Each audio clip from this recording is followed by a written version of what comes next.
enquanto ouvimos a sua palavra. Amém? Vamos abrir a palavra do Senhor no livro de Ruth.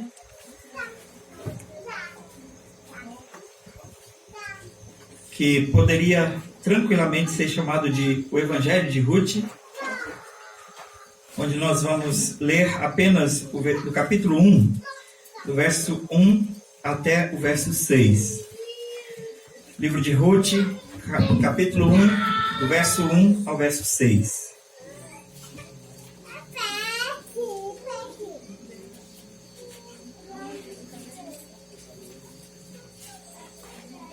Diz assim a palavra do Senhor: Nos dias em que julgavam os juízes, houve fome na terra, e um homem de Belém de Judá saiu a habitar na terra de Moabe, com sua mulher e seus 2 filhos.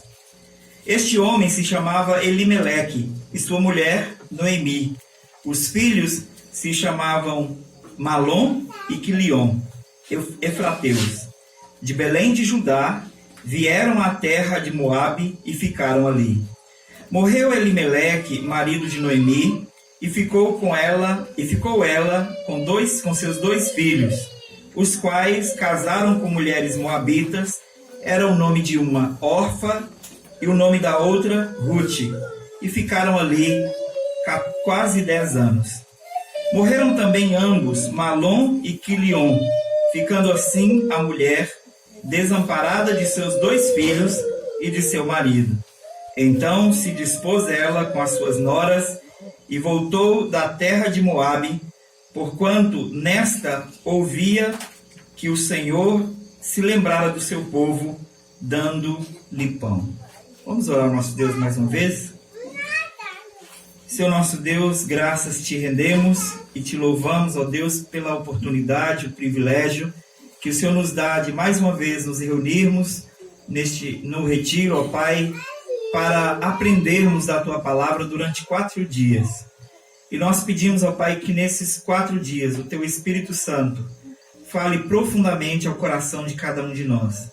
Que saiamos daqui, Senhor, cheios da Tua presença, da Tua graça, do Teu Espírito, da Tua verdade. Seja conosco, ó Pai, que o Teu Espírito ilumine o nosso entendimento, dê-nos compreensão, dê-nos graça, nos abençoe, Senhor, para que possamos honrar o Senhor pela obediência da Tua Palavra. É o que rogamos, Pai, no nome de Jesus. Amém. Amém. Meus irmãos, talvez você já tenha lido a Bíblia inteira e quando chegou neste ponto, você tenha se deparado com a história de Ruth e imaginado que era apenas mais um daqueles romances bonitos. A maioria dos cristãos gostam dessa história de Ruth.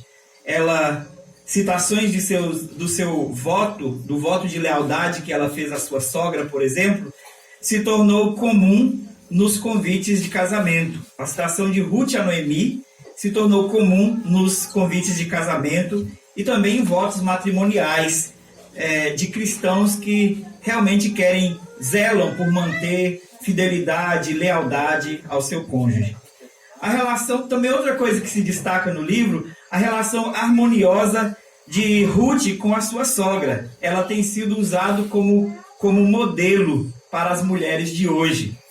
A linda história de amor entre Ruth e Boaz, bem nos moldes daqueles contos de fadas dos irmãos Grimm, que talvez você já tenha lido, deixa muitos jovens crentes, especialmente as meninas, encantadas com essa história de amor e voltando a acreditar em príncipe encantado.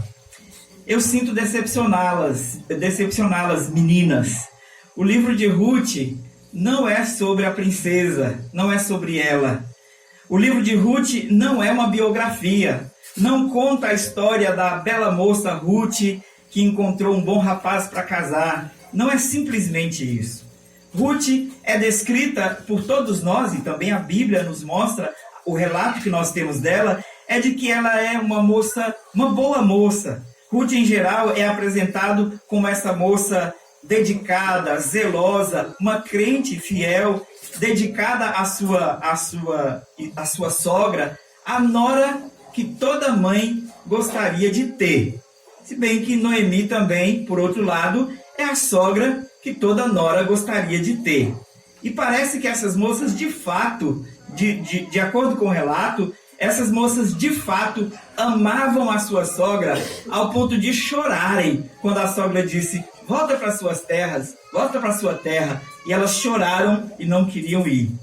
Bem, se você, rapaz, também imagina que talvez Noemi fosse a sogra que você gostaria de ter, e então estiver procurando a sua Ruth, também eu sinto decepcioná-lo, porque Ruth não é sobre isso.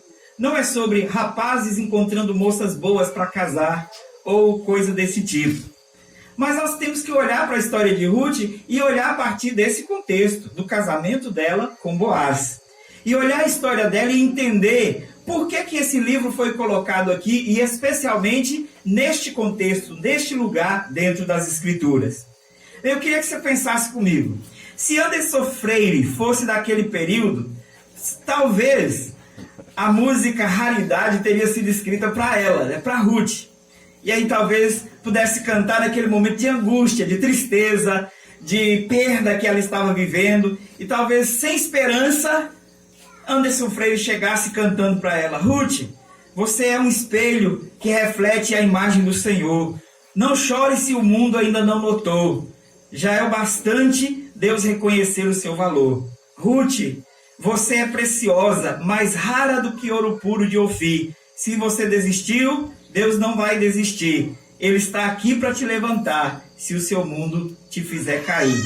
Bem, talvez fizesse muito sentido cantar isso de fato. No entanto, Ruth não é um tipo especial de pessoa. Ruth não é alguém que, por causa do seu destaque, de alguma coisa nela mesma, mereceu um destaque na história. O tipo de Ruth, contrariando a música de Anderson Freire, não é um tipo raro de encontrar. É um tipo que se encontra em todo lugar, em todos os lugares do mundo, em todas as épocas, a partir do capítulo 3 de Gênesis.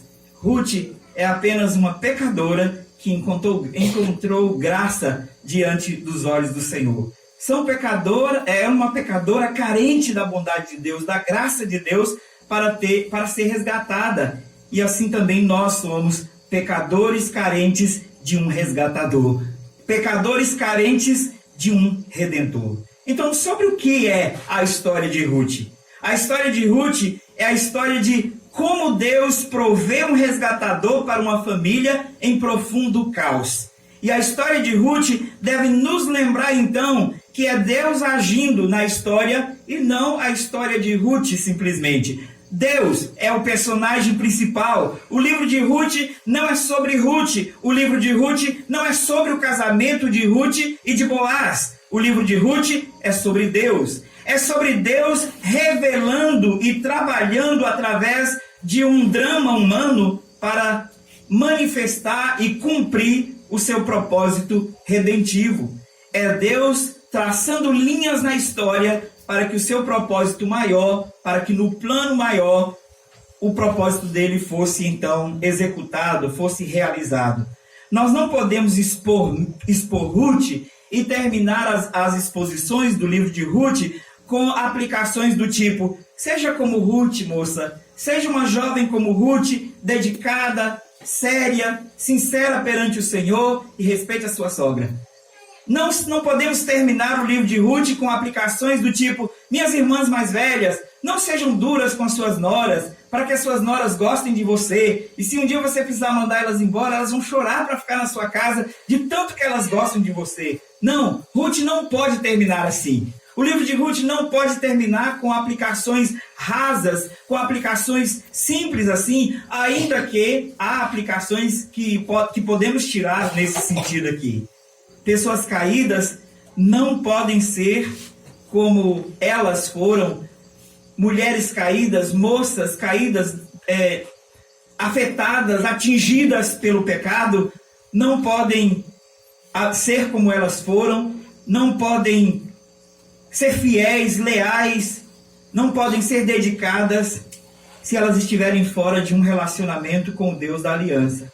Rapazes não podem ser bons, sérios, dedicados e comprometidos, como Boaz foi, se eles também não tiverem um relacionamento com Deus da aliança. Mais do que isso, nenhum de nós pode participar no plano redentivo se nós não tivermos um relacionamento com o Redentor, como elas e Boaz tiveram. Qual é o contexto dessa história? Qual é o contexto em que a história de Ruth acontece? E este é o principal foco desta noite. Olharmos para a história de Ruth, não apenas como um romance, mas olhar para a história de Ruth como a história de Deus agindo na humanidade para revelar e manifestar e cumprir o seu plano redentivo. A situação de Ruth e de sua família é apenas um pedaço da história dentro da história. A situação delas não era a melhor, não era a situação das melhores naquele momento. E o momento histórico não era somente ruim para Ruth e a sua família, mas era também ruim para todo Israel, para todas as pessoas naquele momento. Qual era o período? Qual era o momento? Qual era o contexto mais amplo dessa história familiar, de luto, de desesperança, mas também de redenção e de alegria? O objetivo, como eu disse, desta primeira palestra é mostrar o cenário em que essa história aconteceu e por quê. Se você olhar para o primeiro verso, a primeira linha do primeiro verso, você logo de cara vai identificar onde essa história está localizada. Nos dias em que julgavam os juízes. A história de Ruth se deu nos dias em que julgavam os juízes. O livro de Ruth precisa ser lido dentro do livro de Juízes.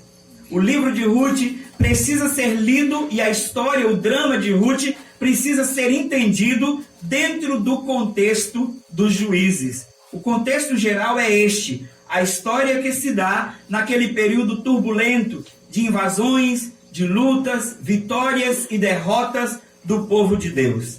3 palavras podem definir aquele período, definir bem aquele período. A primeira, apostasia, porque o que o povo estava vivendo naquele momento era resultado da sua desobediência e do afastamento da lei de Deus, da vontade de Deus e do próprio Deus. A segunda palavra é injustiça, que é decorrente da apostasia, e esta injustiça era praticada de tal modo que os próprios líderes eram condenados, eram criticados duramente, repreendidos por Deus por causa das suas atitudes injustas para com o povo. E também a terceira palavra era confusão. A história de Ruth era apenas um recorte da confusão que estava ao redor dela. O drama de Ruth, de perder sogro, marido, cunhado, muito próximo, num tempo muito próximo, era apenas um retrato apenas do caos que estava espalhado em toda aquela região. Talvez você possa pensar, mas por que isso era tão dramático? Mulheres não ficam viúvas o tempo todo? Por que o drama de Ruth era tão terrível assim? E por que o momento complica ainda mais a situação? Por causa da lei do Senhor. A lei do Senhor dizia que quando uma mulher perdesse o seu marido e não houvesse... então ela tinha que ser resgatada pelo irmão mais velho, e não havendo resgatador, ela tinha que ser resgatada por um outro parente da família, mas uma mulher não podia ficar desamparada, ela tinha que ser resgatada. Ou seja, aquele homem, ele devia casar-se com aquela mulher e dar-lhe filho para que as gerações não cessassem. E Deus tinha um propósito com isso. Por isso o drama de Ruth é tão terrível, por isso o drama de Ruth é tão pesado. E a gente geralmente olha para o final feliz e não vê o drama, e não vê as lutas que ela passava ali. Mas além do drama pessoal, além do drama familiar, havia o drama que o povo estava vivendo naquele momento. Vamos olhar do que aconteceu desde a chamada de Abraão até o momento em que Ruth estava, até os juízes. O período em que Abraão viveu é descrito mais ou menos 2.000 anos antes de Cristo. 2.000 anos, por volta de 2.000 anos antes de Cristo. Abraão é chamado para sair da sua terra, para uma terra que ele não conhecia, e Deus dá uma promessa a Abraão. Deus diz a Abraão que a partir dele, todas as famílias da terra seriam abençoadas. Em ti serão abençoadas todas as famílias da terra. Abraão então sai da terra de Ur dos Caldeus, passa então pela terra, rumo à terra de Canaã, mas passando primeiro a terra de Harã. Nessa trajetória, desde a saída de Ur, Abraão e o seu povo, o povo de Deus, parece viver à mercê dos estrangeiros. Vivem sempre dependendo de estrangeiros, dependendo de favor de estrangeiros. Um povo que Deus prometeu ser grande, um povo que Deus prometeu abençoar todas as famílias da terra, era pequeno e dependente, necessitado do favor de outras nações. E a gente vê a trajetória, então, logo depois que Abraão morre, começam, então, dramas na sua família. E um tempo mais tarde, quando seu filho Jacó, já cheio de filhos, procura continuar o propósito, aquela história que Deus havia começado em Abraão, aliás, o seu neto Jacó, que Deus havia começado em Abraão. Ali então eles experimentam uma grande fome. Veja que neste momento, Jacó e sua família experimenta algo que Ruth e a sua família também havia experimentado. Aqui é importante pararmos e observarmos por que as duas histórias devem ser comparadas neste aspecto, porque Deus deixou que o seu povo passasse fome. E a fome aqui é um fator muito importante. Se nós olharmos para a história de Jacó, nós vamos lembrar, e todos nós a conhecemos, vamos lembrar que a fome no tempo de Jacó tinha um propósito, fazia parte de um panorama maior. Por causa da fome, Deus fez então com que José foi vendido para o Egito. Deus fez então com que eles fossem até o Egito. José foi usado como instrumento de Deus para reservar alimentos, para juntar alimentos. E então Deus guiou a família de Jacó até o Egito para então encontrar comida e assim sobreviver. Lá eles encontram opressão, mas eles sobreviveram. Deus manteve aquela história, Deus manteve aquela família, apesar da opressão. Depois disso, o povo foi tirado. Depois de 430 anos, o povo foi tirado, libertado por Moisés e levado pelo deserto por 40 anos até chegar à sua terra. Depois que chegou à terra, Josué então começa a lutar junto com o seu povo para dar posse ao povo. A história segue então deste modo. 2000 anos, cerca de 2000 anos antes de Jesus nascer, Abraão é chamado. Depois, 1876 anos depois, Jacó passa, aliás, no ano 1876, Jacó passa por aquela situação e é levado para o Egito. 430 anos depois, em 1446, eles são libertados. E eles saem, então, em 1406, começa a conquista com os filhos dos que saíram do Egito.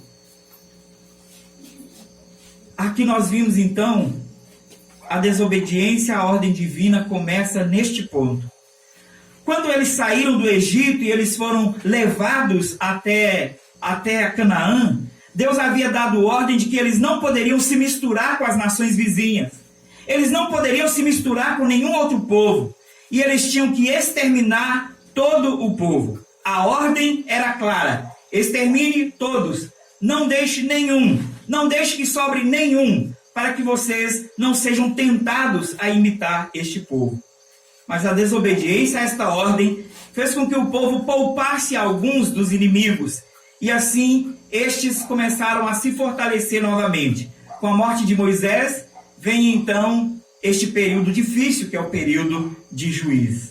O período que os juízes viveram, aquele período foi marcado por grandes lutas, por grandes batalhas. Pouco tempo depois da posse, eles começam já a enfrentar grandes lutas, grandes batalhas, porque os inimigos ao redor, ainda que eles não estivessem socialmente muito bem organizados, e ainda que não houvesse uma nação que pudesse ser considerada a potência daquele momento, eles atacavam Israel, atacavam o povo de Deus, destruíam as suas plantações, roubavam os seus bens, e assim Israel ficava em grande lástima, em uma situação de grande tristeza. O período de Juízes começa com os netos do Egito, os netos dos que saíram do Egito, também continuando a desobediência a Deus. O livro de Juízes, nos dias dos juízes, mostra então essa história. A instabilidade entre as tribos, as dificuldades entre eles mesmos, sendo agravada pelos ataques das nações. Não havia governo, não havia quem os guiasse, não havia quem dirigisse eles corretamente. Deus então levanta juízes, diversos juízes, 13 ao todo, para governar, para dirigir aquele povo. E assim que o juiz morria, a situação voltava ao que era. A instabilidade entre as tribos agravava a situação porque criou falta de unidade entre o povo. E esta falta de unidade entre o povo, ela se agrava muito mais no futuro, na monarquia, quando Davi morre e os filhos começam a brigar pelo reino. As tribos então chegam a dividir. A instabilidade que as tribos manifestavam naquele momento era também a instabilidade que as nações ao redor viviam. Não havia unidade entre aquelas nações, nenhum povo dominava. E então um atacava, não tinha outro para defender, todos vinham e atacavam e tomavam as posses, os bens dos israelitas, matavam pessoas, e assim Deus levantava um juiz para defendê-los. A história dos juízes é uma história controversa, porque alguns deles, a maioria deles, nós temos relatos de um caráter duvidoso, de dificuldades graves, que talvez os desqualificariam para ser juízes, para governar o povo. Otoniel foi o melhor deles. Otoniel foi o primeiro, ele era genro de Caleb, e ele então conseguiu fazer algo de bom pelo povo e conduzir e reconduzir o povo a uma vida justa, correta perante Deus. Mas assim que Otoniel morre, tudo volta ao normal. Podemos citar mais alguns exemplos, e eu quero destacar aqui apenas dois, que nós olhamos para o caráter deles e vimos a dificuldade de ter líderes daquele modo governando o povo. O primeiro, Gideão, que era uma mistura de mocinho e bandido, que tinha qualidades e vícios ao mesmo tempo, mas que foi usado por Deus para libertar o povo de Israel. O segundo que eu quero citar, Sansão. Sansão fracassou, entregando-se a uma filisteia. Sansão, ele acabou trazendo dano ao povo por causa da sua desobediência, ainda que Deus manifestou graça na história de Sansão. Aqui é um cenário terrível em que nós vimos ataques constantes do povo de Deus, ataques constantes da nação, do povo que Deus chamou para ser o maior entre as nações. O povo que deveria ser destaque, o povo que deveria ser modelo, desde o seu começo, quando Abraão saiu da sua terra, foi um povo que dependeu de outras nações e um povo que não crescia, parece que não desenvolvia. Ainda que dentro do Egito eles cresceram em grande número, mas muitos deles foram abatidos no deserto. Todos os que saíram do Egito foram abatidos, com exceção de Josué e Caleb. Assim nós vimos uma história de caos, uma história de quedas, de desobediências, de juízos de Deus através das nações. As nações que Deus usou a Israel para julgar, e Deus havia dado ordem que Israel julgasse aquelas nações e julgasse corretamente, dando um fim àquelas nações, porque a ira de Deus quanto àquelas nações já tinha chegado no limite. Israel poupou aquelas nações, poupou parte delas, e assim aqueles que deveriam ser julgados através de Israel se tornaram então nações que Deus usou agora para julgar Israel. Aqueles que Israel deveria julgar, passou a julgar Israel. Por quê? Por causa do cenário terrível de tolerância com o pecado, uma tolerância que conduziu à apostasia, tolerância com a idolatria, deixando que essas nações, passando a relacionar com essas nações e trazendo para dentro do contexto do povo de Deus, idolatria, culto a ídolos e outras coisas mais. E assim, essa tolerância conduziu o povo de Deus à apostasia. E a nação então foi indo de mal a pior. Os diversos juízos e as diversas libertações que Deus manifestou no decorrer daquela história parecem não ter sido suficientes para convencer o povo de que se eles não parassem de quebrar e desobedecer a lei do Senhor, eles não seriam bem-sucedidos. Mas o caso não é que o juízo de Deus não foi suficiente. O caso é que a dureza do coração desse povo era tão grande que eles iam entrando em situações cada vez piores. E cada vez que a situação piorava, Deus ainda assim, na sua misericórdia, manifestava-se e libertava o povo, manifestava graça e libertava o povo. Mas ainda assim, nós vimos uma completa degradação ou desintegração da sociedade que deveria ser um modelo de sociedade para as outras nações.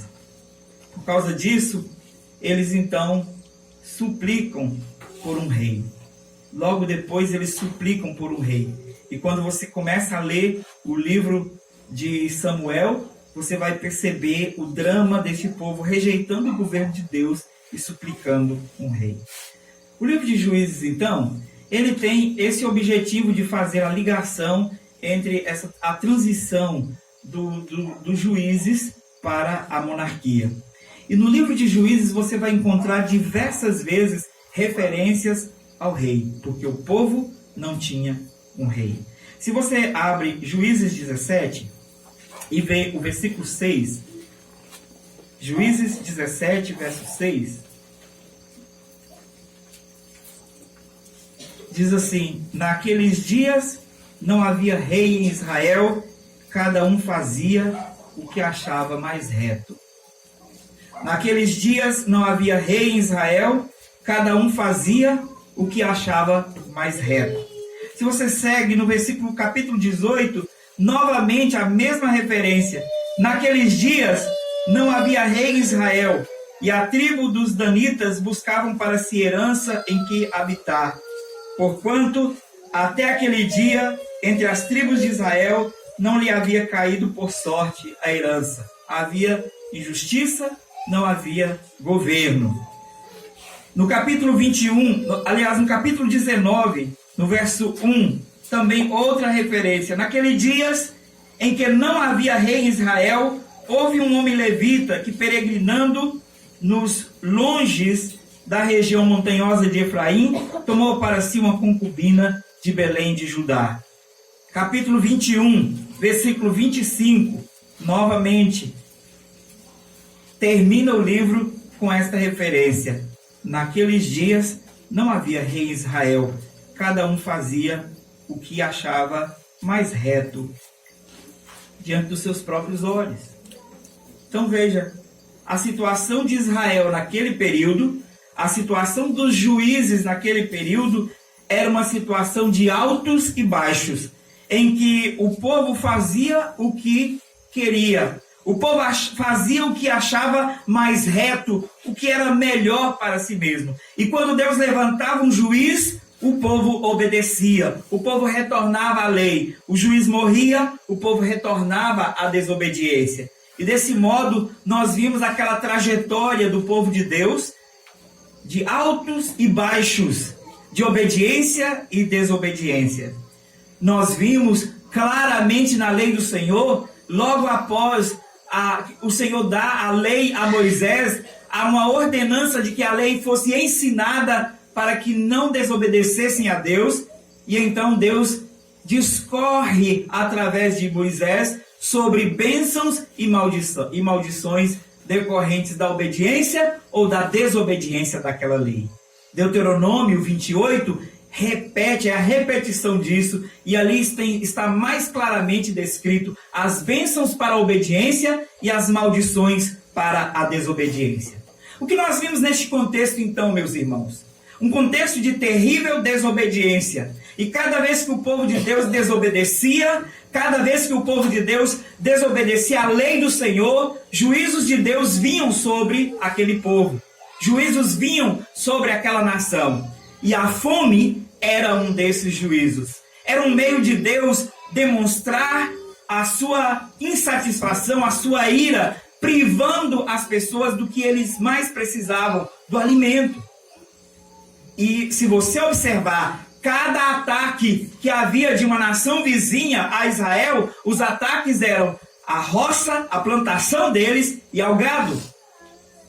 Sempre eram ataques à comida. A comida do povo de Deus estava sendo atacada constantemente. Juízes todo, a história dos juízes é uma história de lutas em defesa da comida de Israel, da comida do povo de Deus. A fome, então, demonstrou-se nessa história ser um juízo de Deus contra a infidelidade daquele povo, a desobediência daquele povo. Mas nós precisamos olhar que sempre, no meio de juízos terríveis de Deus, há misericórdia, há graça. E se você observar o que estava acontecendo nos juízes, a fome, os ataques à comida do povo de Deus, você vai observar que havia um propósito nisso. Deus usa a fome, aquele período de fome, para dar continuidade ao seu plano redentivo. Voltemos um pouco na história. Na história de Jacó e dos seus filhos. Observe que lá houve grande fome, mas a fome fazia parte do propósito redentivo de Deus, do projeto, do plano redentivo de Deus. E este povo foi encaminhado para o Egito para lá sobreviver e se multiplicar e ganhar força, para assim então este povo com mais força fosse capaz de lutar contra os cananeus e vencê-los e derrotá-los. É claro que a gente sabe que eles venceram pela força do Senhor, mas o próprio Deus os fez crescer em número para que, sendo numerosos, fossem aptos a lutar contra os seus inimigos. Tinha um propósito, estava dentro do contexto maior do propósito redentivo. Agora aqui, o período de fome, de desordem dentro dos juízes, também tinha um propósito maior. E aí, se nós lermos a história de Ruth, é uma história de fome. A história de Ruth está dentro desse contexto. Os juízes, o período dos juízes, um período de altos e baixos, mas um período marcado especialmente por fome. E aí Ruth começa com as seguintes palavras: nos dias em que julgavam os juízes, houve fome na terra, e um homem de Belém de Judá saiu a habitar na terra de Moabe com a sua mulher e os seus 2 filhos. Nós possamos pensar, bem, aqui fome e apenas uma família foi movida por causa dessa fome. Qual é a história aqui? O que tem que aconteceu? Onde está a mão de Deus nisso aqui? De fazer com que uma família de Belém de Judá saia da sua terra à procura de comida em outro lugar. Bem, e aqui é uma daquelas contradições dos dramas humanos. Porque Belém, a palavra Belém, significa casa do pão. Na casa do pão, faltou pão. Na casa do pão, faltou comida. E Elimeleque teve que sair com a sua família, com a sua mulher e seus 2 filhos, e então dirigir a terra dos Moabitas, dirigir a terra de Moabe. Lá então os seus filhos se casam. Os 2 filhos se casam com essas moças moabitas, estrangeiras. E talvez a gente possa pensar, bem, agora começa a fazer sentido, então, por que é que eles mudaram e como a fome fazia parte desse propósito redentivo de Deus. Bem, nós devemos olhar para a história, especialmente para a história de Juízes, e ver a história de desobediência, de degradação e as intervenções divinas constantemente no meio daquela história. As intervenções divinas, elas tinham um propósito de conduzir a história para aquele propósito maior, o propósito, o plano redentivo de Deus. O livro de Juízes, ele é marcado por essas derrotas, marcado por lutas, marcado também por vitórias pelas intervenções divinas, mas que duravam apenas enquanto o juiz estava vivo. Logo depois, havia derrota novamente, havia invasão novamente. O autor dos Juízes, indica que o rei era um desejo do povo, parece. Era uma expectativa do povo. Mas se você olha para as Escrituras, já havia sido profetizado por Moisés, pelo profeta Moisés, que Israel teria um rei. E que esse rei tinha certas características que deveriam ser observadas. Este rei precisava ser um rei diferente dos juízes. Ele apresenta, então, a monarquia como a solução para o problema de Israel. A monarquia sendo apresentada como solução. Ainda que a gente vê que quando o povo pede um rei, escolhe Saul como rei, Deus diz a Samuel que não era a ele que o povo estava rejeitando, mas que eles estavam rejeitando ao próprio Deus. Não era o profeta que eles estavam rejeitando, mas ao próprio Deus. Ter um rei, ser uma monarquia, era parte do propósito divino. Juízes, então, vai mostrar naquelas citações que nós já lemos, naquelas partes que nós já lemos, todas aqueles versos indicam que Israel precisava de um rei. Que Israel precisava de um rei que mudasse a sua história. Mas o autor mostra que o rei viria de uma tribo específica. O autor mostra que o rei viria da tribo de Judá. No início e no final do livro, há essas referências, em que o rei viria da tribo de Judá. E durante toda a história dos juízes, o autor também vai colocar a tribo de Judá em destaque diante das outras. No capítulo 1, no verso 2, nós vimos Judá se destacando no comando das demais tribos. Leia Juízes 1, 2. Respondeu o Senhor: Judá subirá, eis que nas suas mãos entregarei a terra. Então Judá, a tribo de Judá, ganha um destaque dentre as demais tribos. No capítulo 20, no versículo 18, a tribo de Judá novamente está em destaque com relação àquele problema do levita com a concubina. Capítulo 20, versículo 18, diz assim: Levantaram-se os israelitas, subiram a Betel e consultaram a Deus, dizendo: Quem dentre nós subirá primeiro a pelejar contra Benjamim? Respondeu o Senhor: Judá será primeiro. A tribo de Judá sendo colocada em destaque, o autor indica que o rei viria da tribo de Judá. E aqui talvez você esteja perguntando, por que todas essas referências? E por que o livro de Juízes fazendo referência à monarquia como solução para o problema de Israel? Por que isso tem a ver com a história de Ruth? Porque isso tem a ver com a história de Elimeleque deixando a sua terra, levando seus 2 filhos para a terra de Moabe, e lá eles casando com essas moabitas. E a gente vê a história correndo, e é exatamente isso que nós queremos olhar, para isso que nós queremos olhar durante esses dias. Porque aqui nós vimos uma mulher simples, nós vimos a história de pessoas comuns, que são incluídas nesse propósito redentivo de prover um rei para Israel.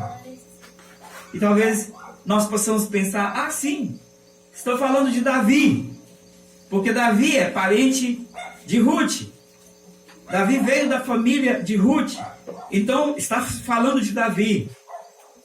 O rei que foi profetizado era um rei que tinha características superiores aos juízes e superior a qualquer homem. Que rei é esse? E aqui, exatamente nesse ponto que nós devemos olhar para estes livros do Velho Testamento, onde nós achamos que a história não revela graça, não revela evangelho, é olhar e ver a graça de Deus sendo revelada nessa história. O plano redentivo de Deus em pequenas histórias, em recortes de histórias, em que pequenas histórias constroem uma grande história e aponta para um grande fim. O livro de Juízes termina com uma nota negativa, dizendo: naquele tempo não havia rei em Israel. Naqueles dias não havia rei em Israel, e cada um fazia o que achava mais reto perante os seus olhos. E aqui ele mostra então que havia necessidade de um rei que pudesse governar o coração deste povo, para que eles não fizessem mais o que era reto perante os seus olhos, mas fizessem o que de fato era reto perante o Senhor. Da perspectiva do pacto, nada em Israel estava como deveria ser. O povo estava em desobediência, a situação de Israel era de calamidade, havia dificuldades naquele tempo e houve fome. Por causa da fome, Elimeleque mudou de Belém e veio para Moabe. Mas agora chegou um período em que a sua família passava fome, porque a sua família não tinha de onde prover. E mais uma vez a fome é usada por Deus como um meio para conduzir a sua história, para conduzir o seu plano redentivo. E por causa dessa carência dessas mulheres, a história de Ruth é descortinada para nós. Acontece essa história maravilhosa para que nós pudéssemos entender então qual é o propósito de Deus em toda essa história. Como eu disse, da perspectiva do pacto, nada era como deveria ser. Mas a boa notícia é que, apesar de tudo, no final havia ainda um povo chamado Israel. No final de tudo, com todas aquelas mazelas do povo, com todos aqueles problemas que eles enfrentaram perante as nações vizinhas, com todos os problemas com os seus juízes, e pior ainda, depois que os juízes morriam, com todos os problemas, Deus preservou esse povo. Ainda havia um povo, Israel. A bênção e a maldição eram realidades na vida daquele povo. A bênção quando obedeciam, a maldição quando desobedeciam. Juízes é o relato lastimável da desobediência desse povo. Juízes é o relato terrível de como a desobediência do povo de Deus pode resultar em desgraça para o povo de Deus, em juízo para o povo de Deus. Mas ao mesmo tempo, meus irmãos, em que Juízes é um relato lastimável de desobediência do povo, é um cenário triste, porque não havia rei. Ao mesmo tempo, não há talvez livro que relate tantas intervenções grandiosas e graciosas em favor deste povo como o livro de Juízes. Ainda que as tribos estivessem determinadas a se destruírem, porque constantemente desobedeciam e sabiam que a desobediência resultava em destruição, ainda assim, Deus não iria deixar, não iria permitir que este povo deixasse de existir, que esse povo se destruísse. A pergunta é: por que Deus demonstrou graça a esse povo, se eles demonstraram tantas vezes que mereciam mais juízo do que misericórdia? Deus tinha um plano mais amplo que seria cumprido através deste povo. E a história de Ruth está dentro dessa história. A história de Ruth é mais uma daquelas intervenções graciosas de Deus, visando o cumprimento do seu plano redentivo. O livro de Ruth é o relato da providência de Deus na vida de pessoas comuns, em circunstâncias profundamente mundanas. Nós precisamos parar e observar como mulheres que estavam em grande desespero, luto, foram tão preocupadas e zelosas com a lei do Senhor. Como Noemi foi tão zelosa, preocupada que buscasse um resgatador para a sua família.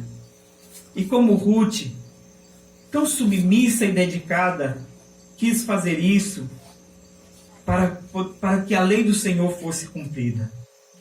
E como Boaz, que nós vamos ver no decorrer desse retiro, a história mais bem explicada dos dois, como Boaz foi tão justo, correto, íntegro, quando ele resgatou a Ruth.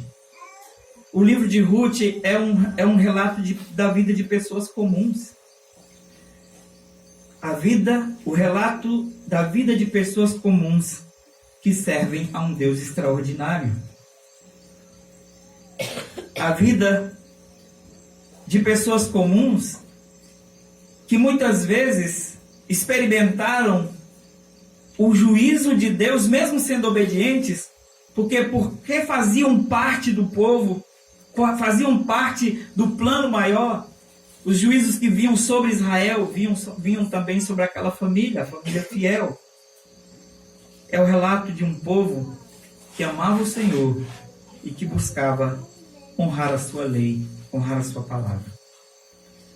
A história de Ruth, então, meus irmãos, como nós lemos, é uma história de lamento, é uma história de caos a princípio, mas uma história que se revela maravilhosa a partir do encontro dela com Boaz. Como nós vimos que a história é uma história de pessoas comuns, aqui nós devemos fazer então algumas aplicações para nós como pessoas comuns. Às vezes nós podemos imaginar que talvez não tenha existido época pior na humanidade como aquela em que os juízes viveram. Ou talvez nós possamos, diante da realidade em que nós estamos vivendo agora, nós possamos dizer que a nossa situação seja pior do que aquela que os juízes viveram, que o povo no tempo dos juízes viveu. Um tempo de desobediência, de promiscuidade, de imoralidade, de injustiças, de coisas terríveis. Um tempo em que o juízo de Deus teve que vir duramente sobre o povo, mas que Deus ao mesmo tempo manifesta graça para libertar o seu povo. E nós devemos também olhar para esta época, para o nosso momento, e ver que também é um momento de lutas, um momento terrível. Um momento em que não há temor do Senhor. Um momento em que não há apego à lei do Senhor, não há obediência à lei do Senhor. E por isso nós vimos também intervenções divinas, tanto de juízos como de graça.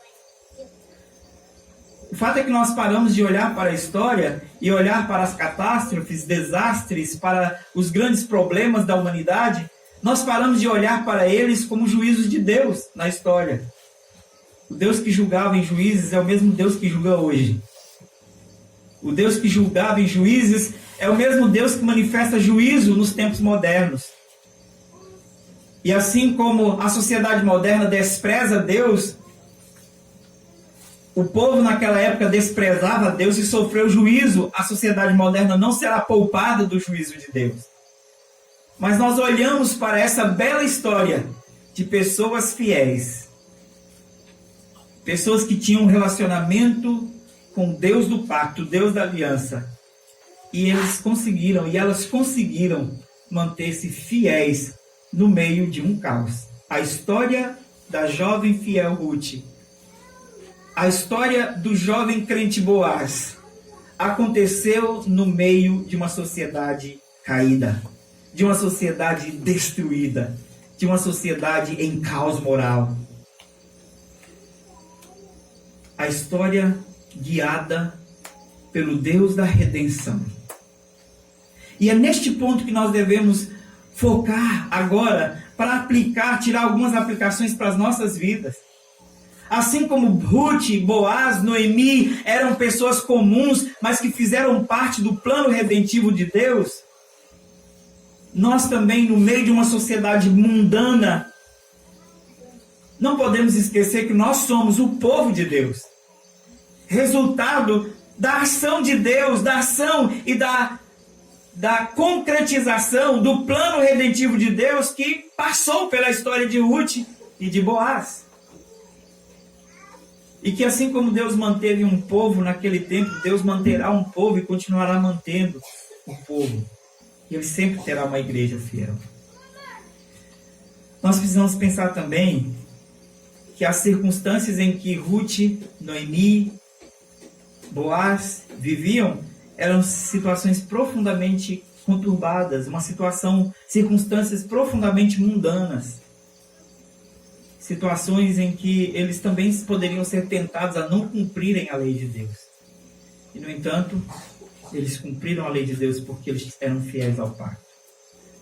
O que nós precisamos olhar no livro de Ruth é Deus, o Deus da aliança, manifestando a sua graça, sim, o seu juízo, mas também a sua graça através da vida de pessoas comuns, para que o seu grande plano redentivo fosse revelado. Meus irmãos, nessa palestra introdutória nós queremos então chamar vocês para abrir os olhos para o que está dentro do livro de Ruth. Nós queremos chamar a atenção de vocês para encontrar o resgatador do livro de Ruth. Nós queremos chamar vocês para esses 4 dias. Nós pensarmos sobre as nossas vidas, nossas realidades, a nossa cultura, o nosso povo também. E olhar para a vida dessas pessoas e a realidade deles e a cultura deles. E ver a intervenção poderosa de Deus naquela história. E como nós experimentamos graça a partir da história de pessoas comuns, de mulheres comuns. O que nós queremos chamar vocês para nesses dias é para juntos nós encontrarmos o verdadeiro resgatador do livro de Ruth. Para nós encontrarmos não com Boaz. Sim, Boaz foi o resgatador de Ruth. Mas que nós nos encontremos na leitura deste livro com o grande resgatador do livro de Ruth. E este é o assunto para as nossas próximas palestras.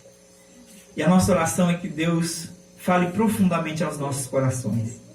É claro que hoje foi mais difícil, de ouvir, porque informação, contexto histórico. Mas nós esperamos que esses dias sejam de fato dias de graça, de bênção para as nossas vidas.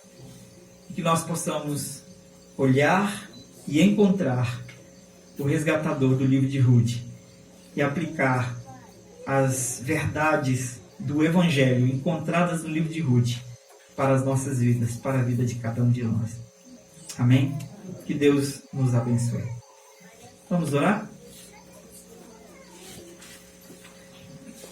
Senhor nosso Deus bendito, nós te damos graças, ó Pai, porque nós vimos aqui o relato de um povo que estava em grande caos, de um povo que experimentou o juízo terrível, em que o Senhor teve que, com mão forte, punir este povo para que eles aprendessem a obediência, mas ao mesmo tempo, Senhor, que o Senhor manifestou juízo, o Senhor estendeu o braço amoroso para acolhê-los, para abraçá-los e trazer de volta, chamar ao arrependimento e à obediência.